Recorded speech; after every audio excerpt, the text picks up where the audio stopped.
La première chose qui apparaît lorsque l'on tape les schizophrènes dans la barre de recherche sur Google, c'est « sont-ils dangereux ?» La schizophrénie, cette maladie mentale qui touche 1% de la population mondiale, est victime de nombreux préjugés, tabous et abus de langage.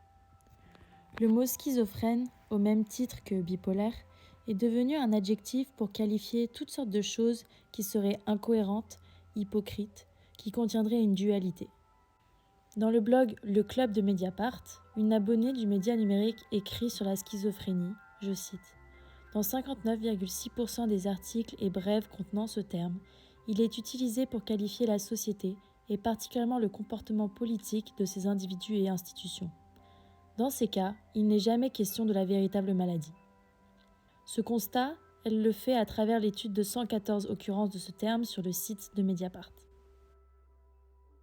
Ce que j'en tire, c'est que la schizophrénie est une maladie incomprise, à tel point que le journaliste Alexandre Massé-Dubois s'est infiltré dans un hôpital psychiatrique en se faisant passer pour un schizophrène pour écrire son livre.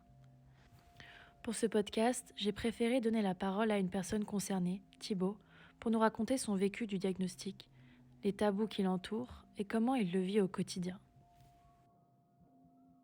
Thibaut est interné une première fois en 2017 après un épisode psychotique. Je suis sorti, ils m'ont donné des médicaments à suivre et une psy à suivre à Paris, ce que j'ai fait, mais il fallait que je prenne des médocs et ça, j'ai pas spécialement pris les médocs. J'avais pas capté en fait que j'avais été dans un hôpital et tout. C'était vraiment une phase très bizarre à l'époque, quoi. Très flou. Même si je me rappelle hyper bien, sur le moment, j'étais pas du tout lucide, quoi. Il n'est diagnostiqué qu'à la sortie d'un deuxième séjour en hôpital psychiatrique début 2020. J'ai pas trop capté au début, parce que moi, quand j'étais petit, je pense que c'est une image que beaucoup de monde a. C'était vraiment les schizophrènes, c'était les fous, limite on en parlait parce que c'était de l'ancien temps et les gens qui se faisaient persécuter dans les hôpitaux et tout.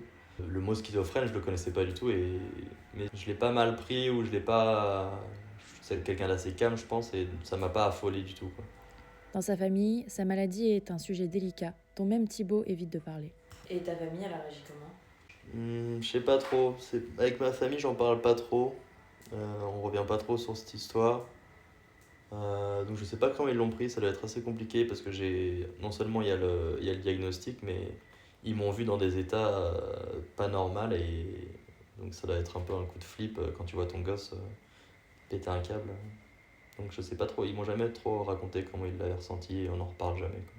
Ma mère, elle sait quand je dois faire une injection parce que je me fais injecter pour me soigner. Donc elle sait quand j'ai une injection, elle sait quand j'ai rendez-vous chez le psy, donc elle se tient assez au courant. Mais c'est le seul lien qu'on a par rapport à ça, qu'on ne reparle jamais de. C'est assez discret. Et moi je le gère, j'ai pas envie de leur en parler non plus. Donc en soi c'est bénéfique pour tout le monde qu'on n'en parle pas. Parce qu'il n'y a pas de raison d'en parler. Même des fois j'ai des petites crises, mais je vais pas leur dire, tu vois. Je vais le dire à mes potes, mais eux je leur en parle pas. Pourquoi ? T'as peur de... Peur de les inquiéter pour rien, parce que je sais que c'est rien, c'est un truc qui dure 30 minutes, je suis excité et c'est fini le lendemain. Donc ça sert à rien de les alarmer. Et tes frères et sœurs ? Non plus. Non. Il ne cache pas sa schizophrénie pour autant et arrive même à en discuter avec ses amis. Ouais, j'en parle beaucoup avec mes potes. Ouais, parce que c'est quand même. C'est un lien différent que t'as avec ta famille et tes potes, et parler de ça, je trouve que c'est trop. C'est comme quand t'as des maladies dans ta famille ou des morts dans ta famille, je sais pas une famille avec qui on parle beaucoup de ces choses-là. Donc si on peut rester ça dans les tiroirs, c'est cool. Avec mes potes, on a pas mal rigolé et on arrive à en rigoler. Mais avec ma famille, je vais pas rigoler de ça, quoi.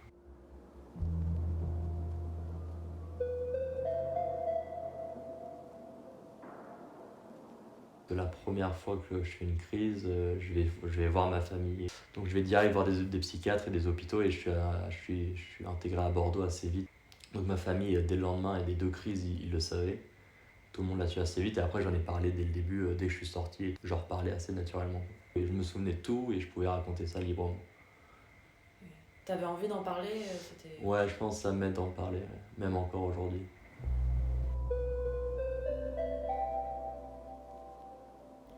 Thibaut vit plutôt bien sa schizophrénie, car elle n'affecte pas trop son quotidien depuis quelques années.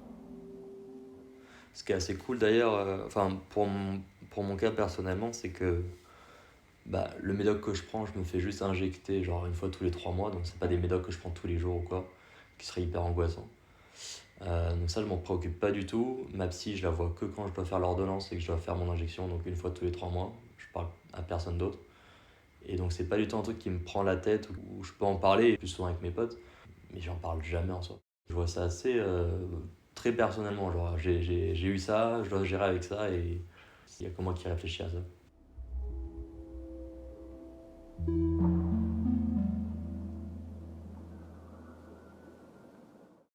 Il n'y a pas trop de problème, c'est assez normal, depuis que je suis sorti, c'est assez kiffant. Et j'ai repris du kiff à vivre alors qu'avant j'étais vraiment. Je captais pas, j'étais en délire et tout, j'avais tapé de dépression avant. Donc c'était vraiment pas le bon schéma pour vivre une vie. Et maintenant que je peux genre faire des trucs et genre je suis tout à fait lucide et tout, c'est plus des trucs qui vont me gêner, genre des pensées que je vais avoir de temps à autre ou des manques de motivation, des manques d'intérêt social ou des trucs comme ça. Et à ce moment-là, je sais pas si c'est faut tout mettre sur la schizophrénie ou s'il faut dire bah non, bah t'aimes ça ou t'aimes pas ça, tu réagis à ça et à ça, c'est différent en fonction de chaque moment et tout. Donc j'essaie pas trop de me dire quand je fais un truc direct, ah bah c'est parce que t'es schizophrène que tu fais ça. Je vis ma vie et s'il y a un truc, j'essaie de le gérer à ma façon. Je sais que j'ai développé des manières de penser à cause de ça, et aux hôpitaux et à des périodes un peu de déprès. Je sais comment marche mon cerveau et maintenant que je suis tout à fait lucide, je sais adapter chaque moment. Et il y a quand même une manière différente de penser par rapport à avant, je pense. Sur quoi, quel plan, par exemple? Bah, le plan émotionnel, comment tu te sens dans ta tête en fait. Il y a pas mal des cycles en fait où ça va, où là tu peux kiffer ta vie, il se passe bien, t'es avec tes potes, tu bosses, ou t'as un environnement assez purifiant. Et il y a des moments où tu taffes pas, où tu vas pas avoir toutes les opportunités, tu vas galérer, et tu vas avoir des moments un peu plus low quoi. Donc c'est gérer aussi ces émotions-là qui fluctuent tout le temps. Genre c'est pas noir ou blanc. Donc moi j'essaie plutôt de le vivre comme une personne normale et genre si j'ai un problème je le face et je vois ce qui se passe quoi. J'essaie de me mettre dans des situations confortables et où je vais prendre du kiff. Donc je vais pas être souvent déprimé, je vais pas avoir des pensées négatives. Donc je vais d'abord me faire du bien et après s'il se passe des trucs un peu plus low, bah, je les gère mais c'est pas problématique.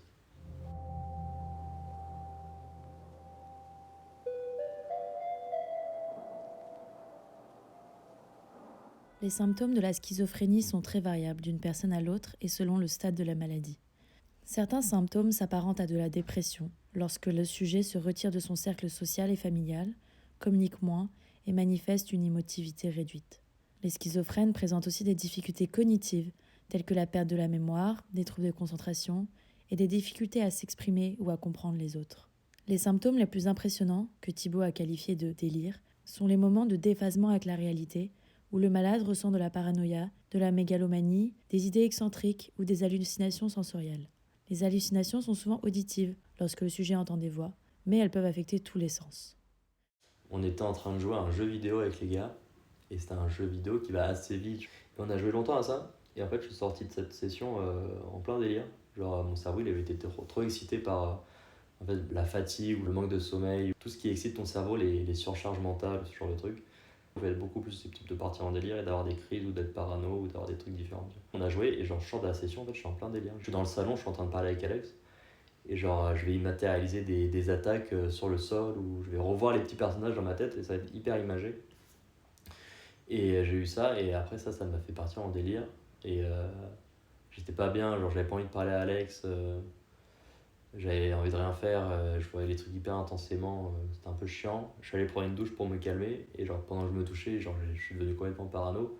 Mais j'avais une double interprétation du truc, en mode je me disais d'abord dans un premier temps, il y a des gens qui vont rentrer genre dans l'appart, juste toquer, dire bonjour, ou des gens qui vont cambrioler et tout. Et j'avais une deuxième part de moi qui disait mec non, juste en délire, t'as été excité pendant 2 heures de jeux vidéo, ta gueule quoi.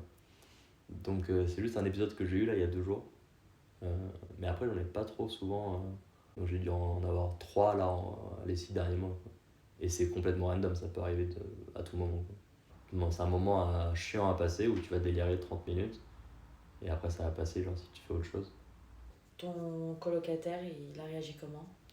Il a compris ce qui se passait? Ouais, je lui ai dit direct. Il me connaît super bien, donc il me demandait juste si ça allait. Je lui ai dit que ça allait, que ça allait passer. Je savais que ça allait passer. Genre, j'ai vraiment pas fait tout un plat, j'allais pas l'emmerder avec ça.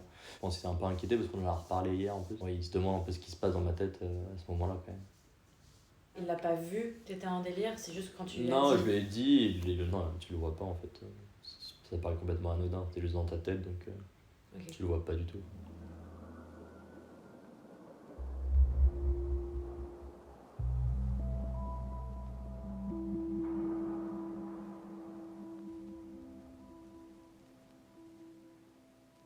Thibaut ne se préoccupe pas de ce que les gens pensent de sa maladie. Il vit avec, fièrement. Je pense qu'il y a eu des réactions dans tous les sens, mais je me suis jamais préoccupé de savoir ce que c'était en fait. J'avais pas besoin de savoir ce qui se disait sur ce truc. Personnellement, moi je l'ai toujours pris comme une force en fait, comme de quoi s'aider en fait dans la vie pour avancer. Et je voulais pas dénigrer ça ou genre maltraiter ce qui s'était passé parce que c'était quand même moi. Il faut pas que ça soit un problème quoi. Faut pas te mettre dans le mal et dire ah t'es malade, t'es dans le mal et ça va pas et tu peux pas faire d'autre chose quoi. Je me suis dit que j'ai eu ça. Ça a sûrement débloqué des trucs ou ça t'a fait prendre des chemins différents, mais il faut que je me dise bah, si t'es passé par là, c'est que c'est comme ça et il faut que tu utilises ça pour te dire ouais, continue, continue, continue.